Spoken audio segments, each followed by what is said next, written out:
తిరుమల శ్రీవారిని భారత మాజీ క్రికెటర్ వెంకటేష్ ప్రసాద్ దర్శించుకున్నారు. వీఐపీ బ్రేక్ సమయంలో కొడుకు పృథ్వీరాజ్తో కలిసి స్వామివారిని దర్శించుకుని మొక్కులు చెల్లించుకున్నారు. దర్శనం అనంతరం రంగనాయకుల మండపంలో వేద పండితులు వేద ఆశీర్వచనం చేయగా ఆలయ అధికారులు తీర్థ ప్రసాదాలు అందజేశారు. ఆలయం వెలుపల అభిమానులు ఆయనతో సెల్ఫీలు తీసుకోవడానికి ఎగబడ్డారు. తో కలిసి స్వామివారిని దర్శించుకుని మొక్కులు చెల్లించుకున్నారు. దర్శనం అనంతరం రంగనాయకుల మండపంలో వేద పండితులు వేద ఆశీర్వచనం చేయగా ఆలయ అధికారులు తీర్థ ప్రసాదాలు అందజేశారు. ఆలయం వెలుపల అభిమానులు ఆయనతో సెల్ఫీలు తీసుకోవడానికి ఎగబడ్డారు. తో కలిసి స్వామివారిని దర్శించుకుని మొక్కులు చెల్లించుకున్నారు.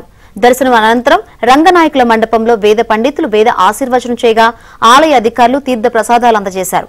ఆలయం వెలుపల అభిమానులు ఆయనతో సెల్ఫీలు తీసుకోవడానికి ఎగబడ్డారు. తో కలిసి స్వామివారిని దర్శించుకుని మొక్కులు చెల్లించుకున్నారు. దర్శనం అనంతరం రంగనాయకుల మండపంలో వేద పండితులు వేద ఆశీర్వచనం చేయగా ఆలయ అధికారులు తీర్థ ప్రసాదాలు అందజేశారు. ఆలయం వెలుపల అభిమానులు ఆయనతో సెల్ఫీలు తీసుకోవడానికి ఎగబడ్డారు.